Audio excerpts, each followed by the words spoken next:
vida. Pura vida. Pure life. Good life. Pura vida might as well be the national motto of Costa Rica, and that's where we're going today. Welcome to the Active Travel Adventures podcast. I'm your host, Kit Parks, and today we'll be covering my own adventure into Costa Rica.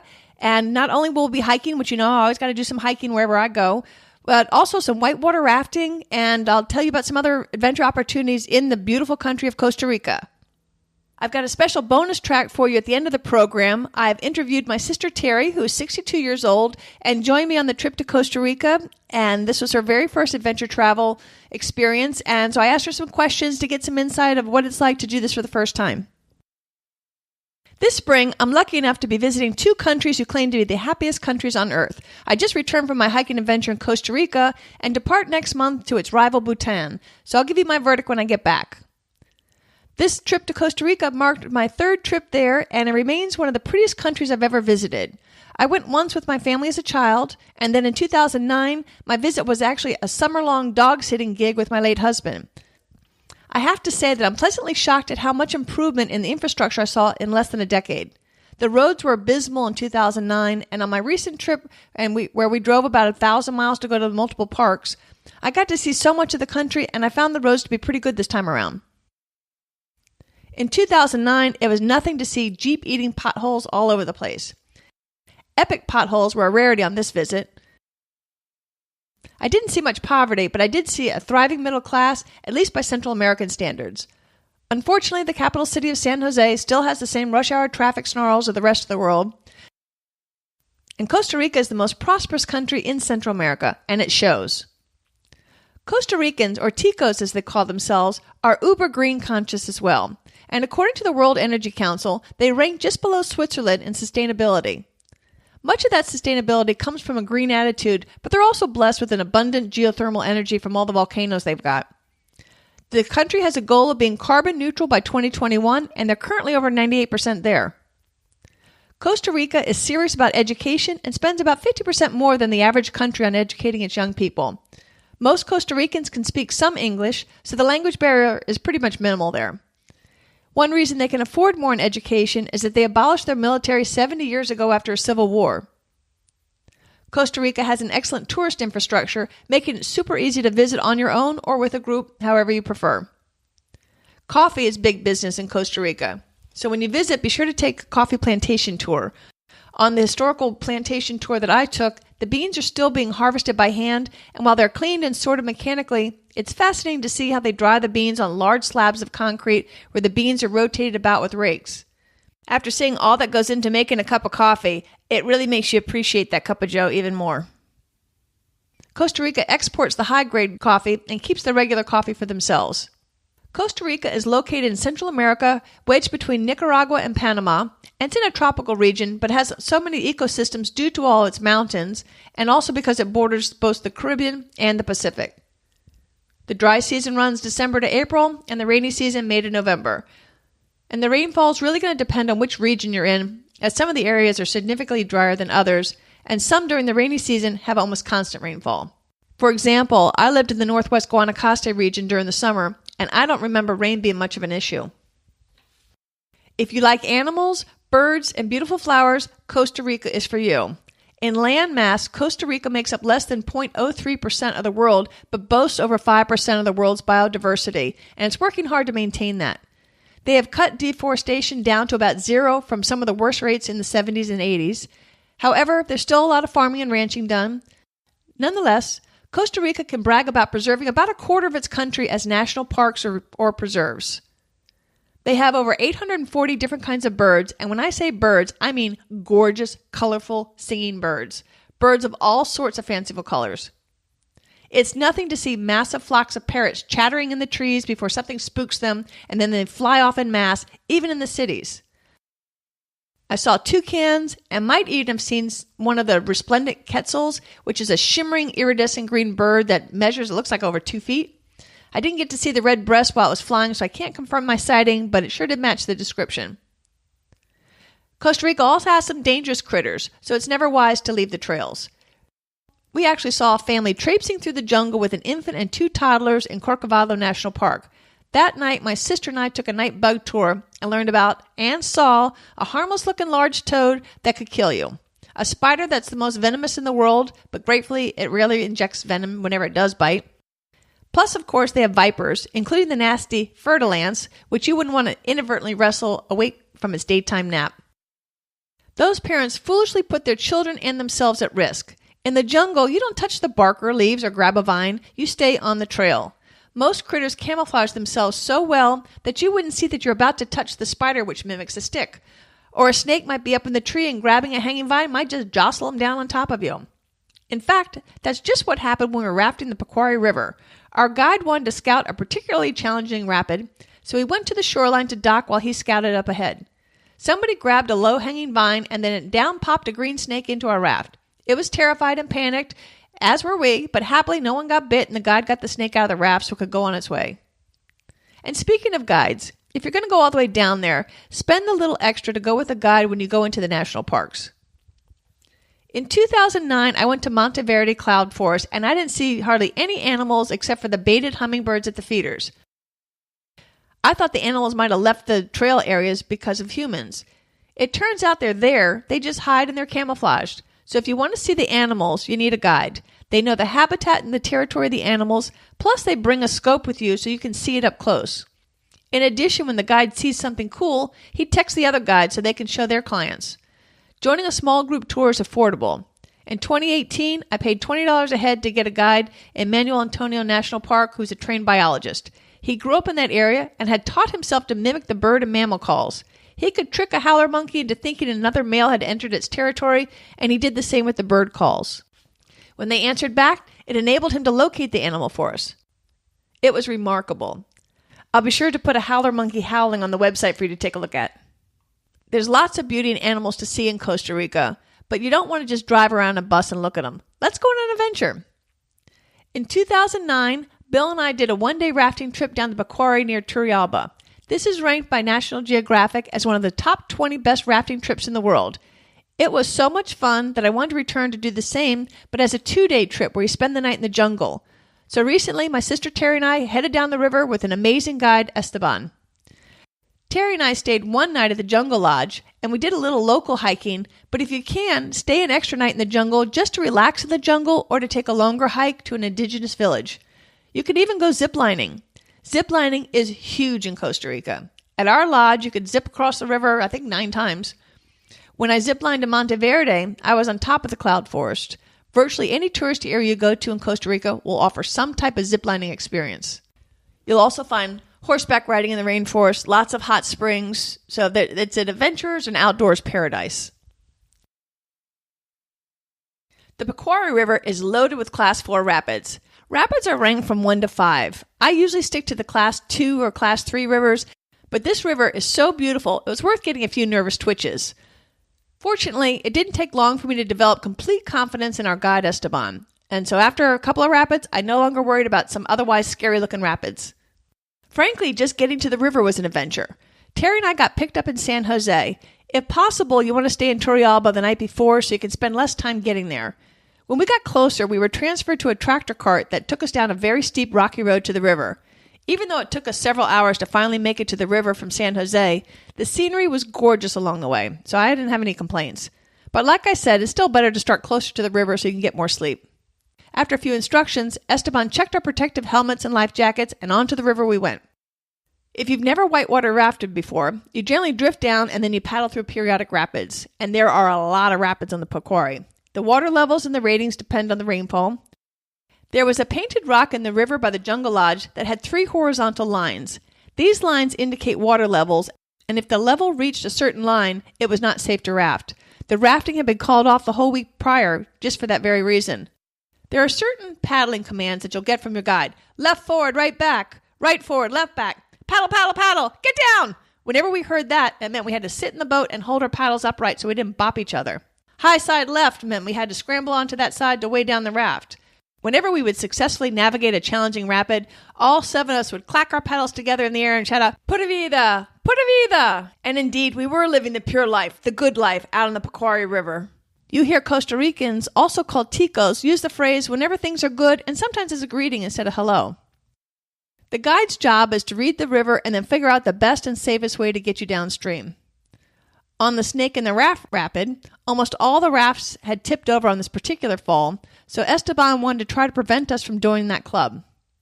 He actually ended up having us go over the fall backwards, and I'm happy to say we all managed to stay on the raft, not just that rapid, but the entire trip. You sit on the edge of the raft and hold on to a rope when you aren't paddling. At first you wonder, how am I ever going to stay on this raft? But because you wedge your feet on these inflated seat bottoms people are sitting on, you truly are pretty stable. You also get a bit of a core workout by stabilizing yourself, plus you get some upper body workout when you're paddling. To demonstrate how much faith I had in our guide Esteban, he lodged us over at this big rock in the middle of the river, and underneath the rock was this churning, whirling, deep, deep whirlpool. And he said, "It's okay, climb the rock and jump in it." We're like, "What? I don't know about that." But anyway, a brave paddle mate from Paris jumped in first, and she didn't die, so we all followed in like lemmings behind her. I think the idea was to jump just beyond the whirlpool, but I managed to jump into the whirlpool. So I went down. I swear, it felt like I was down 10 or 15 feet. I was like, am I ever going to bob back up? But then all of a sudden, boom, you pop up like a cork. And then there was a beach maybe 100 yards down on the left-hand side that we had to swim over to rest and chill out and relax while everybody else came to shore. It was a blast. I can't encourage you enough to get on one of the rivers and do some rafting while you're in Costa Rica. It's absolutely beautiful to see all the jungles and the butterflies and just the beautiful river. Plus rafting is just downright fun. The guides on a multi-day rafting trip wear many hats because there's no roads even getting to the lodge. Everything's got to be transported via the rafts to supply the just food supplies, equipment, sheets, whatever it is that you need. Even the building supplies all had to be ported down via the raft. Anyhow, so when we get to the lodge, which was just beautiful, just like you would imagine an eco-jungle lodge would look like, the windows didn't have glass. They just have screens. And in fact, there was no bugs. I was shocked. So never even had to wear the spray. Basic but very pretty rooms. And then they had some hiking trails. So Esteban took us on. He said, "Do you want to go see a waterfall?" We said, "Sure." So we walk on this beautiful path and we get to this watering hole with this waterfall had splashed down so deeply that when we went into the watering hole, you couldn't even touch the bottom. It carved out the rock so deeply. And so we hung out there for a little bit, and then he gave us a lovely botanical tour because I'm into plants, as you all know. And so he was telling me all about the plants and what they do, which ones are medicine, and how they use the different kinds of plants. And then Terry and I went on our own independent hike up this, I don't know how many steps. There's a lot of carved steps in this country. Anyhow, so it was really pretty. My calves sure felt that the next day because I have very little elevation experience where I live. But then at night, our guides are now our chefs. So they whipped up a beautiful appetizer, this double fried smashed plantain with some refried beans and some really spicy jalapeno salsa on top. Some kind of a fancy drink I'm not sure what was in there. I think they had rum and some other fruity stuff in it. And then for dinner, they called it a jungle stew, which was kind of what I would describe as a Costa Rican curry. It was all delicious. So these guys just go above and beyond, not just as guides, as your cooks. They're your, I guess, your den mothers, basically, and taking good care of us on the trip. The Pacori River runs along the Talamanca mountain range through some indigenous land, as well as a large chunk of land that's being preserved by the host of our rafting guide. There are now several lodges in the jungle that you can stay in if you want to make the 2-day rafting, or actually a 3-day adventure out of it. While rare, you can see jaguars along the Pacori, and it's not uncommon to see the iridescent and shockingly blue morpho butterfly flittering over the river. You might also see some monkeys, deer, toucans, or parrots. One of the guys in my hiking group saw a jaguar walk under Terry and Mai's deck at dusk one night. I've personally never seen a big cat in the wild, but I sure would like to. If you go to Costa Rica, do spend at least a day on the river. If the Pacori sounds too challenging for you, there are other milder rivers such as the gentle Penas Blancas River or the Class 2-3 rapids of the Rio Balsa near the popular Arenal. If you want another thriller river, check out the Naranjo River near Manuel Antonio with the Class 3 or 4 rapids, or even the El Chorro section with advanced rapids. I'll put all this in the show notes that you can find on your podcast app or on the website, activetraveladventures.com, and it'll also be in the travel planner that you can download for free. Whitewater rafting is a blast. We've only rafted 2 times so far on the Active Travel Adventures podcast. My own rafting experience near the Great Barrier Reef in Australia in episode number 4, and rafting the Colorado River through the Grand Canyon in episode 9. They're both fun episodes you should check out if you haven't listened to them already. But there's much more than rafting for adventure in Costa Rica. There's some great hiking in Costa Rica's 26 national parks. Some of the parks, like Corcovado, require that you use a local guide. While I'm sure it's both for your safety and to make sure that you don't do any harm to the plants and animals, I would recommend that if one of your goals is to see the animals, even if you don't have to take a guide with you, that you hire one anyway so you can actually see the animals. In Manuel Antonio National Park, we hired a great guide and saw both 2-toed and 3-toed sloths, which without his scope would have looked like a grayish-tan blob of pine straw, and we never would have seen it on our own. We saw sleeping chimps in the trees, active chimps including moms carrying their babies, plus birds and reptiles. The only thing we saw a lot of with no help from a guide were the cute coatis, and they kind of look like a relative of the raccoon family that keeps its tail upright. I'll post a cute video that I took of an entire family that came out of the woods onto the beach at Corcovado. It's darling. We had a saying in our group that you just can't take enough of these cute coati photos. And I want to talk to you about bugs, or rather biting bugs. I was shocked that in 3 weeks, I never needed to apply DEET. I hate DEET, but I don't want to get bit either, so I always carried it with me, but I brought it home completely full. Even on a night jungle bug tour outside of Corcovado, which I was expecting to get eaten alive, I didn't need to spray. To be safe, I almost always had on my long sleeve shirt and long pants, but I really don't know if it was even necessary.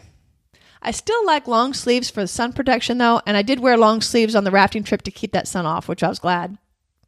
In almost all the hiking photos that you'll see of me so far, I'm wearing that same beloved roll-up long-sleeve tan hiking shirt. It breathes so great. I was never hot, even in the blazing sun, and it dries, it seems, almost instantly, so it makes it easy to hand wash at night. But after this trip, I think it's finally bitten the dust. So I just bought a replacement shirt from Colombia that I hope is going to work out as well as my much-loved tan one. I'm going to miss it. There are lots of volcanoes in Costa Rica. Many of them are active, so you might be forbidden to get too close to active volcanoes for your protection, not just of eruptions, but also from inhaling poisonous gases. So you want to be sure you check before you head down to make sure that you can do the hikes that you plan on doing, or have a backup plan, which is not a bad idea anyway. I'm going to put on the website a video I took of the volcano Turrialba. It looks apocalyptic. It's barren. There's nothing but dead tree trunks that look burnt out, and there's no vegetation. There's gas and steam coming from the ground, and it looks like we've just survived a nuclear war. Climbing volcanoes is cool, and I like doing it, but it's not necessarily beautiful, as they look like wastelands sometimes. However, at the top, you usually are rewarded with a really cool panoramic view. And speaking of volcanoes, be sure to check out episode 1 where we hiked the active volcanoes of Nicaragua. If you don't want to climb volcanoes, you can climb some of the many mountains of Costa Rica. I climbed my highest mountain ever there, Cerro Chirripó. Chirripó tops out over 12,500 feet, so it was 50% higher than any mountain I've ever climbed. And this is a tough mountain. In 9 miles, you have an elevation gain of 7,000 feet, so that's incredibly steep. You start out at a cute little town called San Gerardo de Rivas. It's worth staying in this town for 2 or 3 nights on its own just to hike in the surrounding trails. It's really a beautiful area that's teeming with wildlife. We stayed in a quirky guest house about 20 yards from the trailhead. I'll put a link to it in the show notes. You have to get a permit to enter Chirripó National Park. If you want to stay at the base camp, you book early online, and I'll put all the details on the website as well. The park limits the number of visitors, so you got to plan your booking in advance. One thing I found interesting and appealing was the fact that it was almost all Ticos on the mountain and very few foreigners. We met a guy from Italy, and we saw in the visitor's log that there's some people from the Czech Republic. But other than that, we didn't see a sign of anybody but the locals. What's cool about this mountain is you go through several ecosystems on your way to the top. You start off in a lowland tropical wet forest where you're likely to see toucans and other colorful birds. You're going to appreciate the beautiful shaded foliage because even at this elevation, it's warm year-round. Then you're going to enter the subalpine wet forest or high moorland.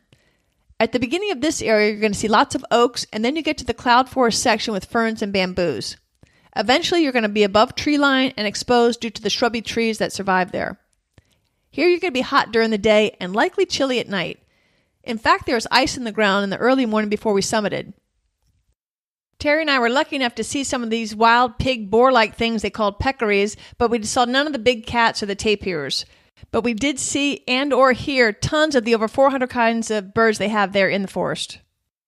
And by birds, I don't mean little bee birds. I mean all caps BIRDS. We're talking big birds, bluebirds, red birds, yellow birds, all colors of the rainbow, all sizes. The hummingbirds are even huge. They're about the size of the sparrow, some of them. It's absolutely incredible. And they sing. There's so many songbirds that are up in the upper story. You may not see them, but you sure can hear them.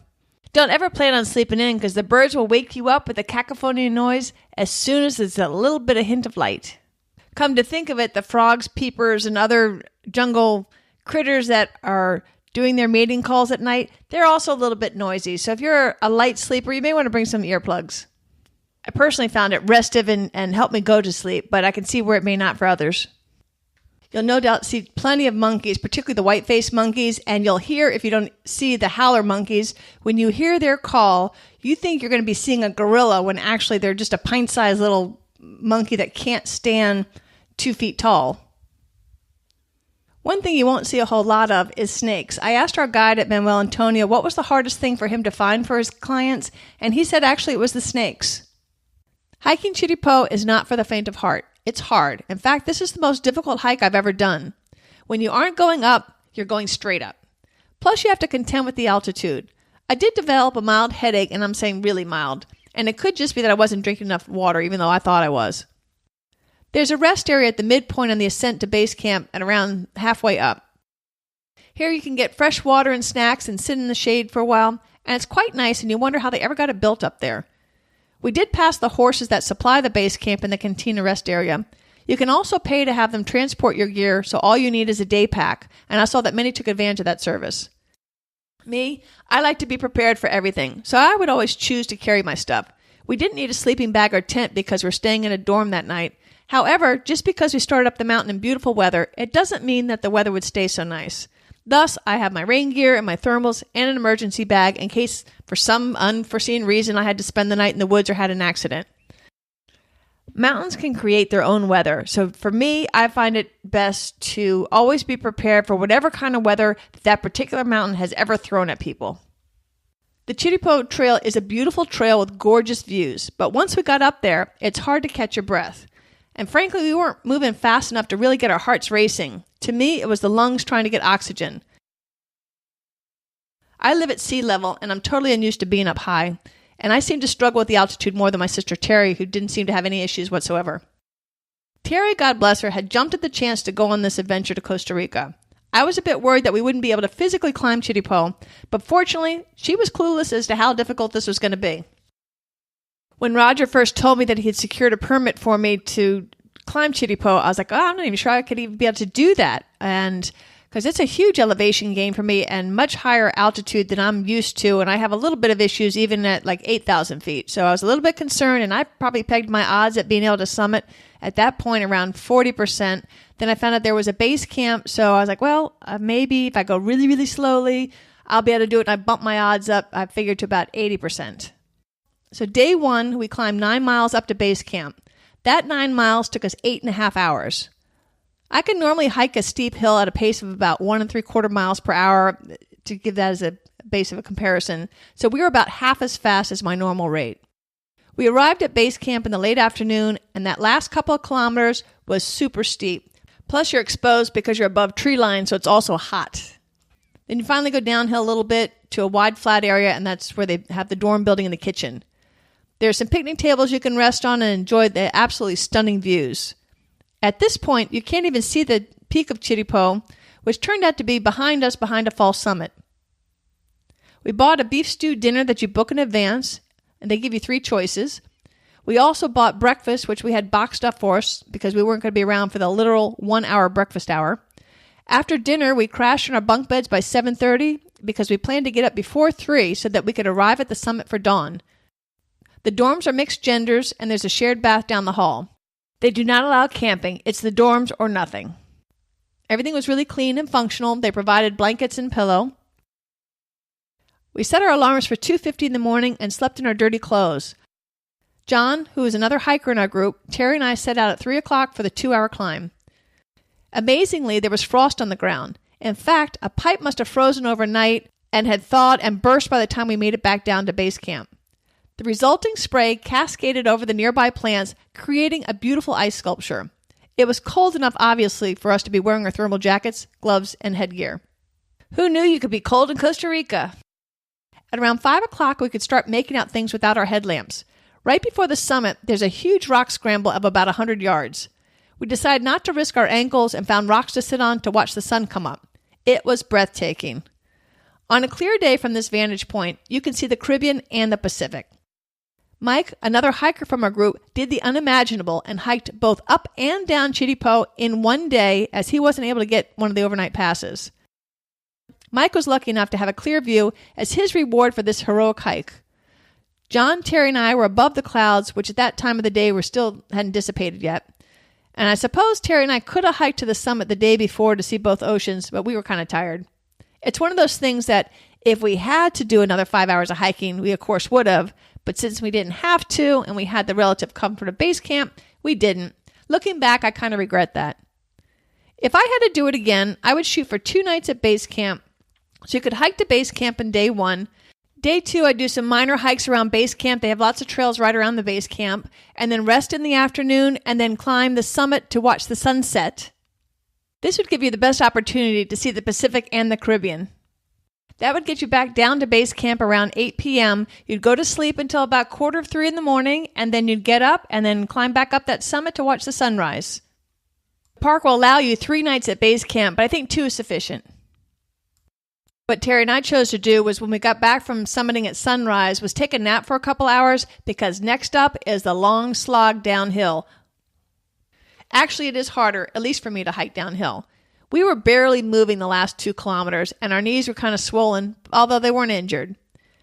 Terry did bruise one toenail from the constant pressure on the toes squishing in the tops of the boots going downhill. And as a reminder, whenever you're doing hiking, make sure your toenails are clipped pretty short.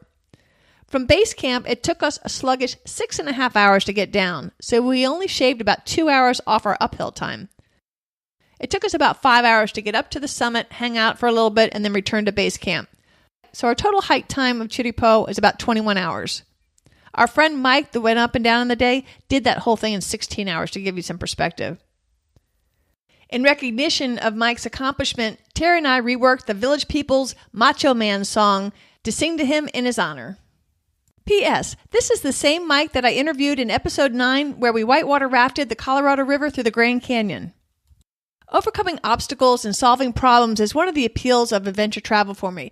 But sometimes when things go wrong, it actually makes it right. We had a very serendipitous afternoon. One day we were trying to hike towards a certain peninsula in Lake Arnall, and we missed the trailhead. And so we're walking down what was basically a boring little road in the middle of the park, and we realized our error, but it was too far to go back, so we decided to head up to a little beachhead a little further ahead.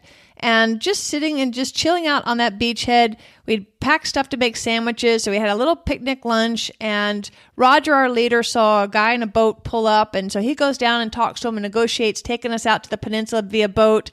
And so we do that. It's just a beautiful boat ride. We go swimming in the lake, and it was just a lovely afternoon, totally not at all what we had planned, but ended up being one of our fondest memories of the trip. The tourism infrastructure in Costa Rica is excellent, so it makes it very easy for you if you choose to plan your own adventure to do so. Everybody's got a website. I'll put notes in the show notes and on the travel planner to make that a little easier for you. There's also some great tour companies that can make the arrangements for you, and I'll also include those in the travel planner as well.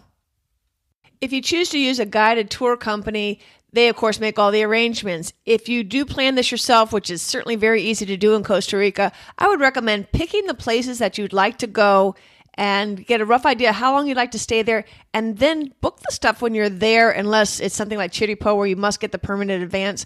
The infrastructure is so good. There's plenty of tour companies there that'll sell you the day package to do this or that. So, and it's often cheaper on site than it is if you book it through somebody before you go. That will also give you the opportunity to check out the weather before you actually do an event and talk to other people to see what they've enjoyed and who they've enjoyed doing it with. Also, virtually every place that you stay can make the arrangements for you as well. As far as getting around, the bus system works well if you want to do it on a budget, or you can rent a car. Of course, in a guided tour, they do all the pickups and transportation and make all the arrangements for you. If you've ever wanted to experiment with unplanned travel, Costa Rica would be an excellent country to do that in because the tourist infrastructure is so well set up that you literally can say, oh, I'd like to go to La Fortuna, the Arenal area. You get there and you can pretty much, there's agencies all over the place selling you whatever it is to go to the hot springs, to climb, to horseback ride, to zip line. So it makes it very easy to travel without any kind of a plan. Sometimes in a little bit, it's almost too set up.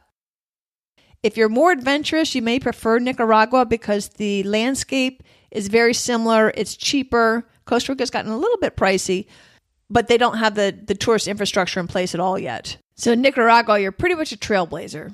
If you go to Nicaragua, I do recommend that you hire a guide to go with you the whole time just to smooth out any of the wrinkles for you. I've got information on that episode number 1. Whether you choose to go on your own or with a group, Costa Rica is just a beautiful, beautiful country. There's no ugly in Costa Rica. No matter where we went, everything is beautiful. I found the people to be super warm and friendly and welcoming. And if you like adventure and you like beautiful and you like animals, Costa Rica is a definite for your bucket list. And the plants are amazing. I'm a plant person. I don't know if I've ever mentioned that I used to have a wholesale plant nursery, and I would re-wholesale tropical plants that I would bring up from Florida. It was really cool for me to see all these plants growing natively and wild throughout the jungles, and that was just super cool for me. If hiking in the jungle isn't your cup of tea, or if you just want a little change of pace, the beaches of Costa Rica are stunning. Also, if you like to surf, there's lots of great surfing opportunities as well. One of my favorite days was we were going down to get to Corcovado National Park, which is way far south. I was especially excited to see Corcovado because of its reputation for the diversity and quantity of birds and animals that they have in the park. I also wanted to take the famous night bug lady tour. But it was cool. We had to take a boat and do a wet landing to get to Drake Bay, where the boat got us up pretty close, but there's no dock or anything. We just had to trudge through the water to make it to the beach. The place that we stayed was kind of cool too, and you'll find Costa Rica is not really geared up for people that are handicapped. Our room was almost 200 steps up, and of course, no elevator. They do have some great porters, though, to help you with your luggage. It was at that lodge that our hiking partner saw the jaguar under Terry's and my deck. Going through the mangroves and the rivers or the bay to get to Corcovado was just beautiful. You felt like you're on Robinson Crusoe Island or Gilligan's Island or something. It's just stunningly beautiful. You also see a lot of coconut palm plantations as well en route. Just want to make some comments in general about Costa Rica. Some of the key places that people like to go to is the Arenal volcano area and Arenal lake area. The town that services it is La Fortuna, but if possible, stay in the park itself. It's absolutely gorgeous. So you have some great little day hikes, not really heavy-duty hiking in that area, but is still very pretty, even though they're not strenuous hikes. We don't always have to be doing strenuous. Corcovado, I mentioned, is where you'll see a lot of wildlife. It's not as heavily visited, but that does require a guide. You can also stay on the park itself. It's kind of pricey, but to see the animals, the dawn and dusk are the best time, so that might be a great option if you're really into the animals. If you want to see animals for sure, go to Manuel Antonio National Park. They're all over the place. And as you approach the park, there's a booth right outside the ticket office. You can hire a guide there. That's where we got the fabulous biologist. Very reasonable price. They'll give you a 2-hour tour. You have the scope so you can see up close and personal, and even take photos of the animals by using an iPhone on the scope. So that's kind of cool. And be sure to bring your bathing suit because Manuel Antonio has some beautiful little covey beaches that you can go swimming in. And there's also multiple hikes. So once your tour with the guide is over, there's still plenty of hikes throughout the park to keep you entertained. One place I have not been that I still is on my list, I got to go back to Costa Rica at least one more time, is Tortuguero National Park. This is where the turtles come to lay their eggs and to hatch. Generally speaking, it's in the rainy season, but I don't really care. One day I will go back there just so that I could go see all those turtles hatch. That's up in the northeast corner. I spent most of my time in my previous trip in the northwest corner in the Costa area, that's also a big surfing area. And so if you're into surfing, that's the area that you probably would like to go to. And you'll also see there's national parks all over the place. I encourage you to go to as many national parks as you can to do hiking. But like I said, pick any of the touristy towns, and they'll have all sorts of activities for you to do, from horseback riding to zip lining to hiking to soaking in hot springs. A couple of other things about Costa Rica. Their plumbing system cannot take the toilet paper. So you'll see a trash can next to every single toilet. All toilet paper goes in there. And so just your bodily waste is all that goes down the toilet. Really, really important because you don't want to stop up the systems. But the good thing is because it's become so touristy, most of the better restaurants will serve you filtered water. Just make sure you ask, is it filtrado? Is it filtered? And so you can drink the water in many, many restaurants now, which is kind of nice. And before I forget, if you're in the Arenal area, there's a touristy La Fortuna waterfall, which is certainly very pretty. It's a ton of steps down to go see it. And of course, you got to climb those back up. But it's very pretty, but it's really crowded. If you have the opportunity in a vehicle on Route 708, there's the Catarata del Toro, the Bull Waterfall. It's a private waterfall that this couple bought from a farmer, and it had this beautiful trail down to the base. And it's a stunning waterfall that is well worth going out of your way to go see. Of course, I'll put pictures on the website. Remember, I mentioned that this was my sister's first adventure travel holiday, and so I thought it'd be really cool to ask her and get some insight on what it was like to do this for the first time. Here's my interview with her. We all have limited time and money to travel. How come you decided to go on an adventure trip to start with? Well, yeah, that was why I was putting it off, I guess. And then it was I just knew if I didn't do it, I would go out of my mind. I had to go. You had to go on a trip, or you had to try adventure travel? I had to try adventure travel. I knew I was lacking adventure, and I was, kind of waiting for something. And this opportunity came up, and I just knew I had to do this adventure travel. I needed it so much, and it filled a void. Oh, good, good. What were your hopes and fears prior to the trip? What were you thinking about? Were you anxious at all, or were you excited? Or tell us what was going on in your head. I was very excited. It kept me going. My life was a little crazy, felt a little out of control, and knowing I had signed up for this trip that I just went on recently, it kept me going for 8 months. So now I need another travel to sign up for so I can keep going for the next 8 months. I did have a little anxiety right at the last minute before I left, only thinking, wow, 17 days. That is a long time. I've never been gone that long. But now that I'm back for 2 weeks, I think it was perfect timing because you need time to unwind. And then, it took me 5 days to unwind. Once I was there to just get unplugged from work and, family, then that next half, it was total play and adventure, and it was awesome, and I want more. Our first hike was in the pouring rain. What were you thinking that day? Well, I was having fun. At least I wasn't cold.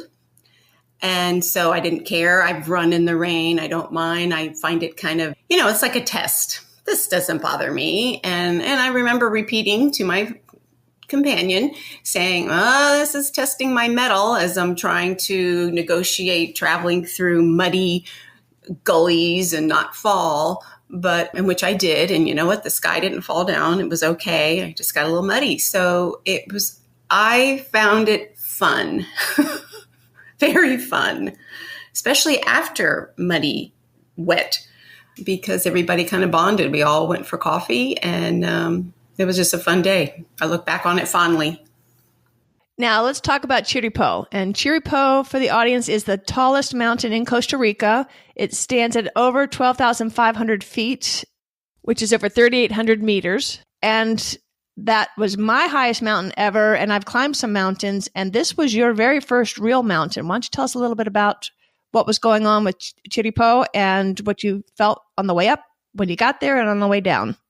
What I felt was just exhilarated. Going up wasn't as hard for me as I didn't really give it that much thought until maybe the night before when I was packing my backpack. And then I realized, oh boy. And then people were starting to talk about it. So I hadn't been that high before, only in Colorado. I have no idea how high it was, but I did have some headaches. And I thought, ooh, I hope I don't feel bad. And I felt good. And luckily, my boot camp class prepared me for going up. It was just fun to challenge and see if I could do it. And I felt good. The next day when we summited was very fun, got no sleep, but just the anticipation of hiking in the dark. And I don't know, that was fun, seeing the crystal as we walked in the dark and navigated our way up. And then I was a little bit worried when we got to the final stretch where you had to actually heave yourself up over rocks. I wasn't as worried about getting up, but I was starting to think, how am I going to get down these rocks? It was just all exhilarating. And we shared it with 2 people, and maybe a couple people were ahead of us before dawn, and seeing the sunrise was worth it. And it was just a moment. It was just a moment. I loved it. And I could do it. I was very pleasantly surprised that I could do it. I was fortunately prepared by the exercise classes I go to. Yeah, you were one of the strongest hikers in the group by far. Tell us about, now let's go down the mountain. Down the mountain, I guess people had told me that's going to be more the challenge. You're going to be tired. And I have done a marathon and some half marathons, and going downhill was always the hardest for me. It's harder on your knees. And I had borrowed, thankfully, one pole. And I was watching people who use poles, and I was watching this really tall guy from Italy, and he was just like, and he had beat us by dawn.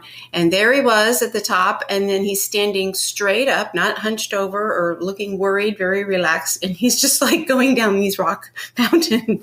And I thought, all right, there must be some strategy to this. And I was just kind of looking at him, and I don't know. I just followed you and John, just tried to keep up. And then it worked. It just worked. I have no idea. But it was very tiring at the end. It was just lifting up the thighs and the knees and being careful, because people had warned me that, yeah, you're going to be tired. This is when people fall. So I tried to listen to that and just be careful. So, and I carried a very heavy pack. I had no idea how much even little ounces add up. Kind of proud of that. It was dumb, but hey, I did it. And next time when I do it, I'll have a lighter pack. Looking back, did going on this adventure trip change you in any way? Yes, it did. Reflecting upon my return, I realized how confident I was. When I went into the office after my vacation, I just thought, number one, from the vacation high, I guess, I could handle anything, anything that was thrown at me. It's a very busy office right now. Like, yeah, I can deal, put it on the list. But also the fact that I climbed the dang mountain and summited, I think it just has given me more self-confidence. If I can do that, I can tackle other challenges or adversity. And also, so that was the main thing, just gained confidence in myself, reaching a goal. But also I realized, I waited too long to take a vacation. So I'm going to change that. And I do try to play on weekends, but I think it's not enough. You need to just take a little step away, take a break, unplug, challenge yourself in other ways. It doesn't mean, be a blob when you take a break, but I think I prefer to take that physical and mental challenge. Gives me a high. That's how I've changed. I'm going to make that more of a priority. I've always enjoyed physical challenges, but I realized that had been lacking. And I was getting very antsy over the last couple of years, and I think I've been reaching for that. Were there any other ways? Definitely the physical endurance I loved. And now I'm actually, I already went out and exercised today because it's hard to keep that up. I mean, I can see why people do get addicted to it. I'm not an addictive type, so I worry that I'll slough off. But you just get that physical challenge that you want to keep. In fact, well, that happens for me. And then just the fun of it all. It was like play. I noticed our group, or just observing the group. People work hard, and we all need play. And everybody got away on this trip to play. It was great. It was just great. I learned that, and I learned that you shouldn't wait too long to do it, because it took me a while to unplug from my job, unplug from things, that I was thinking about. But then when I did, I got even more relaxed, and it was great. So we all need that, certain level. Everybody has different levels. But anyway, and I learned I want to do more and challenge myself more. And I like the people. I wanted to talk to you about the people too. On our particular group, it was just you and I as the only girls, with 7 men, ranged from age 50 to 74, I believe. All really nice people, but we're all so different that it's unlikely that many of us would be friends in our normal day-to-day life. So tell us what you think about the fact that you bond with people that may not ordinarily be your people. I probably wouldn't run into them. Yeah, like you said, it's just circles. But I was thinking about them today as I was coming back from my run. It is definitely bonding, because for whatever their life is about, they like adventure travel, and that is your bond. And you do get dirty and sweaty, and you're kind of off the beaten path. And we're on a bus, not like everybody's chatting all the time. People are doing whatever they're doing, or just with their thoughts. But it's just those little moments that we did have, that we share, that brought us together, I think is enough, where we all let our hair down a little bit, played, enjoyed the company of other people who want that same adventure. And I grew fond of them. So over time, I have those memories in my head forever. One last question. What advice would you give somebody that's thinking that, they'd like to maybe try adventure travel, but they're a little bit nervous, or they're not quite sure? Any advice you could give them? Well, to know themselves, if you can just roll with the punches, just accept people for who they are, because you might be with a group that maybe you wouldn't necessarily hang out with, but you do share. The reason everybody's there is they want that adventure. They want that kind of rush of adventure, doing something different and challenging their body, and not really caring if they're in 5-star hotels. They want to rough it. So just remember that that's your bond, and don't just have lower expectations, and just have fun yourself. And that kind of rubs off on everybody else. And if you can do that, everything will be fine. If you can't, then maybe search around for something else, because, you wouldn't have fun, and you'd wreck other people's time if you're not mixing well with everybody. That's good advice when you talk about becoming part of a group, particularly since everybody's so disparate in their backgrounds, experiences, and such. What about advice for the person who's worried physically about doing adventure travel? Well, I guess talk to the leader. This group, the leader, there were varying levels, and it didn't matter. Everybody just kind of hiked up the mountain at their own pace, and it was all fine. Nobody expected everybody to stay together the whole time. Certain activities lend themselves better to stay together, but a lot didn't. There was no pressure. I didn't feel any pressure and see it put on anybody else. And everybody had been together before and traveled with this leader. So I guess they all knew it. So they had no problem saying, I'm not doing that today. Someone didn't want to hike in the rain. Someone didn't want to go up to base camp. They knew themselves, but they felt comfortable in sticking to that, and no pressure. So I think maybe that's probably comes from the leader. So you need to communicate with the leader and make sure you're matched. Match yourself with a group that you think you'd be more successful, and just prepare, and then it's okay. I've talked to all these people who've climbed many mountains. These are very experienced hikers, and they were like, oh yeah, sometimes we didn't summit. Sometimes we didn't do this. And that made me feel better from hearing that from experienced people. Is there anything else you'd like to share with the audience? I highly recommend it. It will change your life. If you love to be outdoors, if you love to challenge yourself physically and mentally, I think it checks so many boxes. You can see a new place, learn a new culture, meet new people, just get out of your comfort zone, and you will have a blast. I'm so grateful for Terry for coming on the program and also for coming with me to Costa Rica. She's by far one of my favorite travel partners ever. You can do the Costa Rica adventure with a difficulty rating of about 2 to 3, with the great exception of if you decide you want to hike Chiripo. That's a definite 5 for sure. But Costa Rica is a wonderful place to explore. It's gorgeous. I've never seen an ugly part of Costa Rica, whether you're at the beaches or in the mountains or in the cloud forest. It's just beautiful. And I've been to a good chunk of the country. I have not been up to the Tortuga area in the Caribbean, and I've spent most of the time in the Pacific. But it's just a beautiful country with very friendly people. It's the prices I've found in Central America, but it's still very reasonable, relatively speaking, for an adventure tour. It's a little pricier than the neighboring countries because it is so well established tourist-wise, but it's still a good value, I believe. And it's certainly a beautiful country. I've spent most of the time on the Pacific side, but I've yet to see the ugly part of Costa Rica. It's all just stunningly beautiful. I hope you enjoyed today's program on Costa Rica and liked meeting my sister Terry. I loved having her on the program. If I could ask you a favor, whatever podcast app you're listening to this on, if you would punch the art and scroll down, if you would give me a rating and review, it helps other people find the program. I'd be really grateful. If you have negative comments, I would really appreciate an email at kit@activetraveladventures.com and let me know what I can do to improve it. I did have a lovely conversation with one of our listeners, Lori, the other day, and we got some great feedback that I hope to incorporate in upcoming shows. And I will be back in 2 weeks with another great adventure. And until then, adventure on.